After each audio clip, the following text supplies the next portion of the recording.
어제 우리 주식시장에서 개인 투자자들이 올해 들어서 네 번째로 많은 순매수를 기록을 했습니다. 주식시장에서요, 무려 3조 6천억 원에 가까운 주식을 사들였는데 뭘 가장 많이 샀는지 봤더니 어제 시장에서 많이 떨어졌었던 삼성전자, 그리고 SK 하이닉스, 뒤를 이어서 네이버, 삼성전기, LG전자, LG디스플레이, 그리고 HMM을 샀습니다. SKI 테크놀로지는 2,684억 원을 순매수했는데 이 SKIT 순매수를 한 규모를 보면 개인 순매수 금액 기준으로 4위였고요. 기관은 1,000억 원 정도를 샀고 외국인은 오히려 이 종목을 2,800억 원 정도 매도를 했습니다.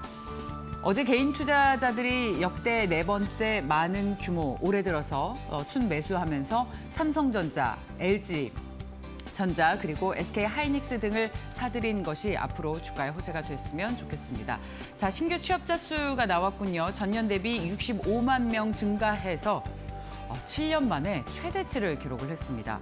경기는 점차 급격하게 회복이 되고 있는 신호가 경제 지표로 속속들이 확인이 되고 있네요. 어제 이 시간에는 5월 수출 통계가 나왔었는데 오늘은 지난달 취업자 수가 전년 동기 대비 65만 명 증가해서 7년 만에 최대폭으로 증가했다는 소식이 전해지고 있습니다. 자, 다음 소식 보겠습니다. 어제 SKIT가 상장 이후에 주가가 거의 하한가까지 떨어졌죠. 따상은커녕 주가가 정말 어제 예상을 뒤엎고 굉장히 많이 떨어져서 투자자분들 많이 실망하셨을 겁니다. 공모주는 무조건 많이 올라서 투자자들의 인기가 높았었는데 공모주 필승 신화에 제동이 걸렸습니다. 그런데 SKIT를 비롯해 지난달 이후에 상장한 5개 기업의 주가를 봤더니 모두 상장이 시초가에 못 미치고 있었습니다. 쿠콘, 이삭 엔지니어링, 해성 TPC, 엔시스 등 지난달 상장한 3-4기주도 모두 상장의 시초가 대비 계속해서 하락세를 보이고 있는 게 요즘 공모주 시장의 특징인데요. 사실 그동안 대형 공모주는 거래 첫날에 2배 오르고 거기에 또 추가적인 상한가를 기록해서 이른바 따상 행진을 이어왔었죠. 지난 3월 상장한 SK 바이오사이언스도 따상 행렬에 합류해서 SKIT에 대한 기대가 높았었던 만큼 어제 부진한 성적에 고민도 깊어지고 있습니다. 오는 7월에 유가증권 시장에 크래프톤과 카카오뱅크, 카카오페이가 이제 상장하게 될 텐데요. 그래서 어떻게 투자를 해야 될지 다시 한번 전략을 수정하거나 고민을 하셔야 될 텐데 앞으로 이 IPO 시장 분위기가 좋다고 해서 무조건 기업 가치를 높게 책정하는 분위기가 달라질 것이다라는 분석들이 나오고 있습니다. 따라서 IPO 보고서가 올라올 때 제시되는 기업 가치를 동종그룹과 비교해보면서 전략을 좀 면밀히 세워야 할 필요가 있겠습니다.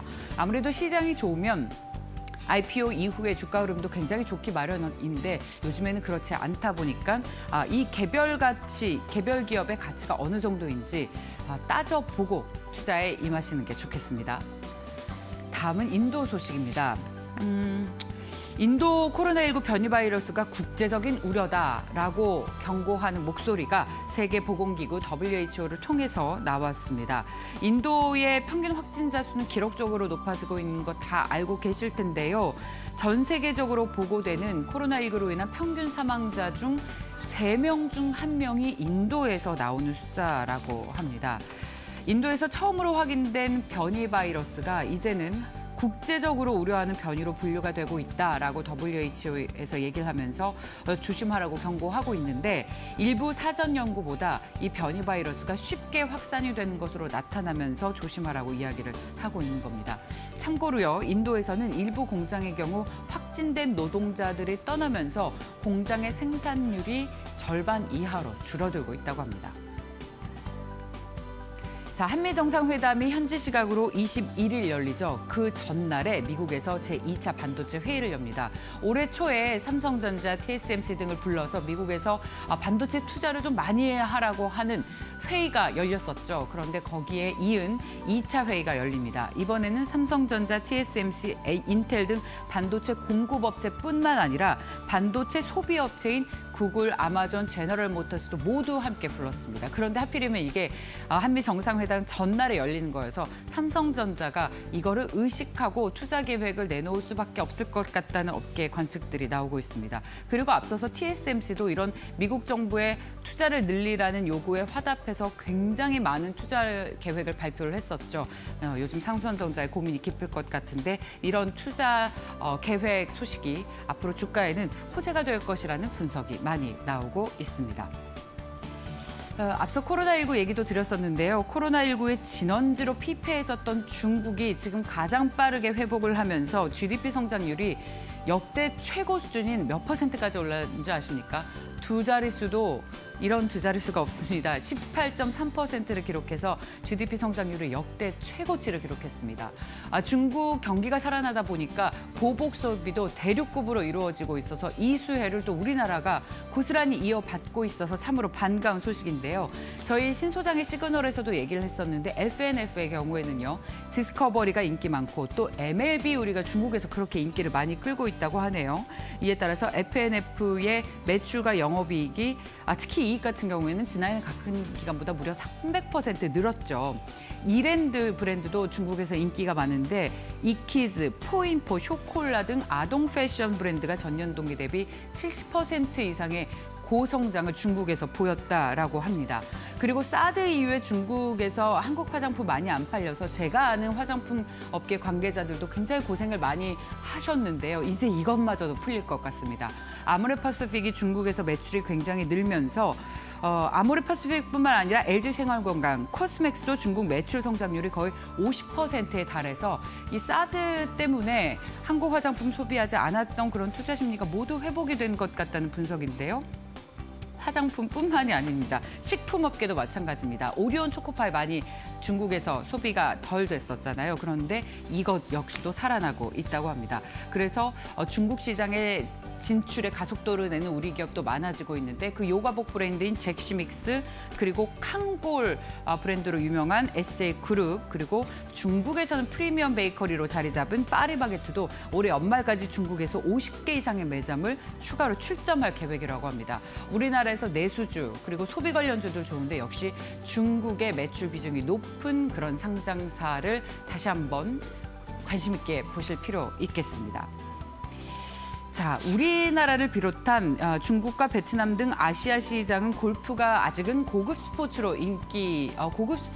인식을 하고 있죠. 그래서 우리나라에서 골프 의류가 다른 나라 대비 굉장히 많이 팔리고 또 고가로 이 명품 라인으로 만들어도 날개도 치듯이 팔리고 있어서 해외의 의류 브랜드가 우리나라에서 먼저 이 고가의 이 골프 브랜드를 내놓고 한국에서 통하면 아시아 수출길이 열린다라는 인식이 있다고 합니다. 특히 우리나라 요즘 백화점 매출 좋은데요. 명품과 가전뿐만 아니라 이 골프 분야도 백화점의 3대 효자라고 하네요. 패션업계에선 이 K 골프웨어의 수출 가능성을 따라서 염두에 두고 있습니다.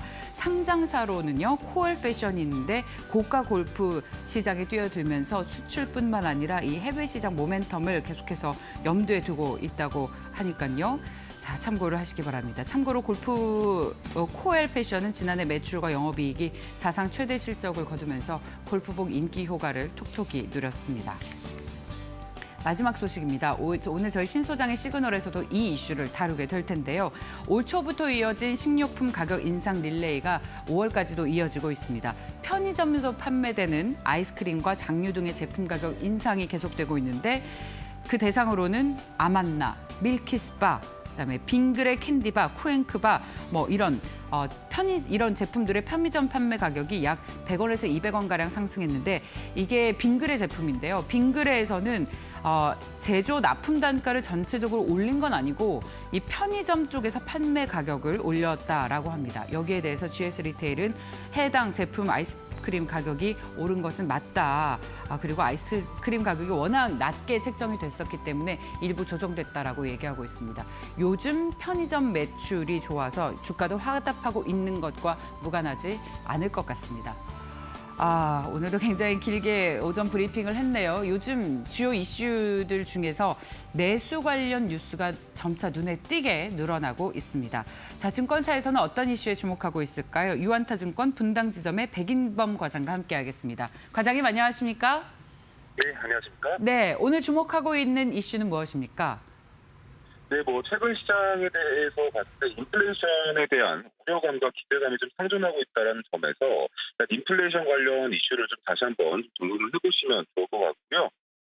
아무래도 인플레이션 같은 경우에 최근에 이런 인플레이션 관련 부담이 지금 미국 기술주라든가 우리 시장에서도 여파를 전일, 특히나 지난 거래일 많이 미쳤던 모습이었습니다.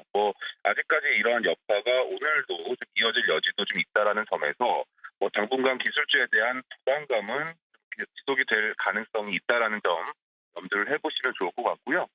그러한 점에서 봤을 때 일단 그 저가 매수에 좀 기회로 볼 수도 있겠지만 당분간은 기술주에 대한 부담을 좀 이어질 것으로 예상을 하시면서 최근 상황으로 볼 때 좀 아이러니하게도 경제 지표가 갑자기 안 좋게 나오거나 할 가능성보다는 이런 양호한 경제 지표를 보일 것으로 기대가 된다라는 점.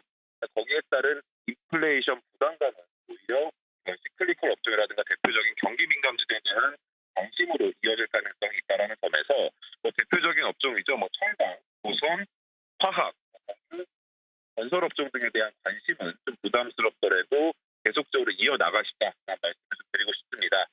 그리고 최근 시장 1분기 실적 발표 시즌이 계속적으로 나오고 있는 상황인데 시장은 결국은 호실적 예상 관련주로 시장의 매수세도 연달아 몰릴 가능성이 있다는 점 염두를 계속 해보시면 좋을 것 같고요.